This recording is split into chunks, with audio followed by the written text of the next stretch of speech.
I'm here with my buddy, Philip Williams, and I'd like to encourage you to watch the Phil Williams Show, and you can go to patriotinsights.com. All right. Appreciate you. Oh, yeah.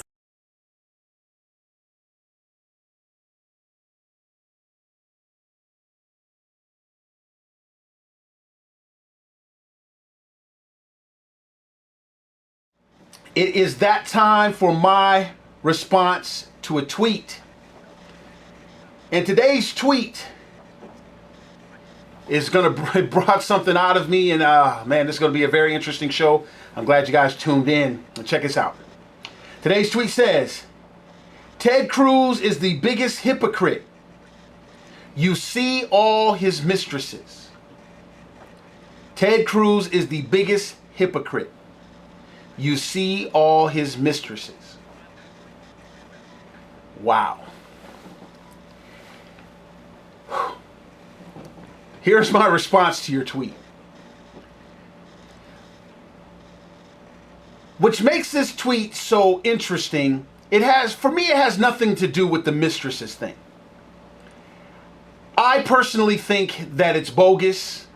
I personally think that it's untruthful. I personally think it's opportunistic.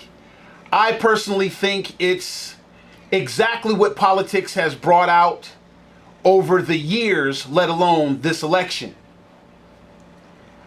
And now, saying that, what this tweet really did for me is it brought up something.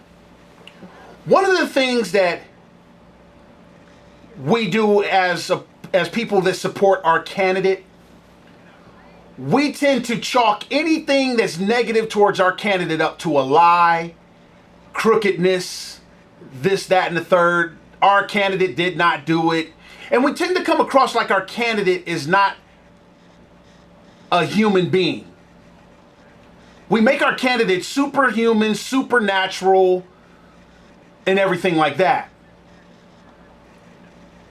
I think out of frustration, we probably turn that up a notch. But the part that makes this interesting, and this is where I want to speak to this from, is we're forgetting who we are. As Americans, we're forgetting who we are even as people of faith. We're forgetting who we are. And Ted Cruz supporters are about to go down the road, or if they're not already there, of any other candidate supporters that you would want to point fingers at. What we're forgetting is this. One, nobody is perfect.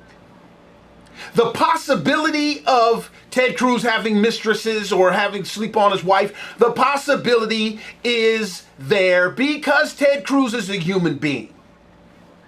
He is not Jesus Christ. He is not perfect. He's a human being. So the possibility is there. So before you want to go off the deep end and act like it's not possible is naive. And you're forgetting something. That Ted Cruz is human. And we all fall short. I believe Ted Cruz loves the Lord. And God said that Ted Cruz will fall short. God said all of us will. So to act like it's not possible is naive at its best. And when you function in naiveness, that's what makes a cult. So we have to be careful not to be a cult for Ted Cruz. Just like we point out the people that are cults for Donald Trump. Because that comes with being naive. But here's the question, and here's where I stand. What is the probability that Ted Cruz did this? What's the probability? Now what we do is the thing that has us supporting Ted Cruz and loving Ted Cruz is diehard supporters that's been there since day one, which I'm not one of those, but I'm here now. And so now I'm going to look and say, what is the probability that Ted Cruz did this? And I'm going to look at his track record. I'm going to consider the source. I'm going to consider the motivation. I'm going to do everything I can to see what is the probability of this accusation being true. And I'm coming up with slim to none. But is it possible? Yes. And I'm not going to be naive to that. But the probability is no to me. But here's the thing that we're forgetting the most is forgiveness is what we can function in if it does come out to be true. Why? Because the thing that makes us feel like it's not probable is what? Ted Cruz is a good family man. He has a lot of good qualities on his side that makes it not probable for me. He's a good family man. He loves his wife. Look at how he's defending his wife against these people that's smearing his wife. Look at what he does for his family against those people that smeared his family. Look at how Ted Cruz knows the Constitution. The things that we need in this country, Ted Cruz has those things, and he's demonstrated them. So that makes me say the probability is low to none. But since it is possible, and it has nothing to do with us, it has to do with the fact that he's a human being. We all have this possibility. If that possibility comes true, we can be prepared to forgive him because we are the most forgiving people on the planet. And Ted Cruz has done some things to where he has even had to come during this campaign and ask for forgiveness. And it's obvious that Ben Carson gave it to him, we have given it to him, and everything, because we are the most forgiving people on the planet. We are Christians, people. We believe in Jesus Christ. We can forgive because we all have been where Ted Cruz might be, or might be tomorrow, or we all have been there. So don't dismiss the story as like it's not possible.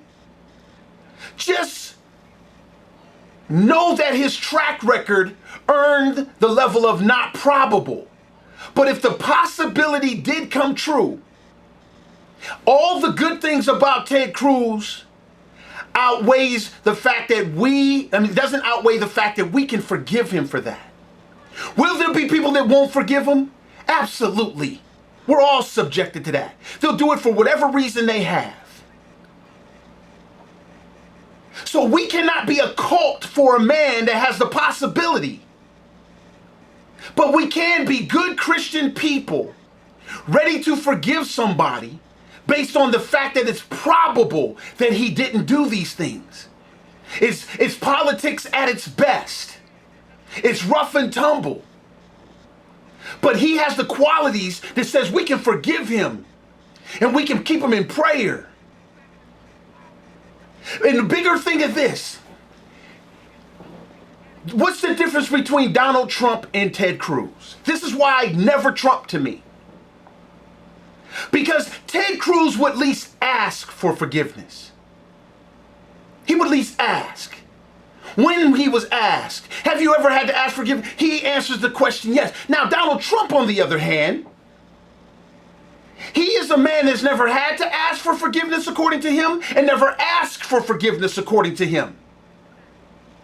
And he has a track record of probability of every single sin he's accused of.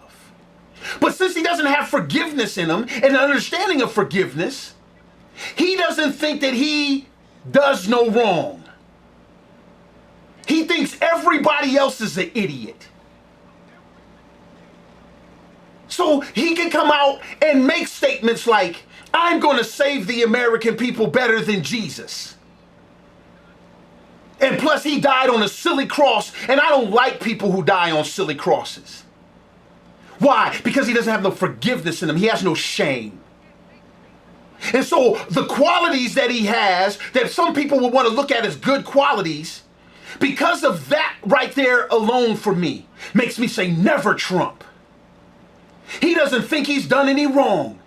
He can wrong you. He can go call your wife ugly. He can call you a pedophile when you're a life-saving neurosurgeon. He can do all these things and he thinks he's not done anything wrong. He thinks everybody else is stupid for calling him out on this stuff.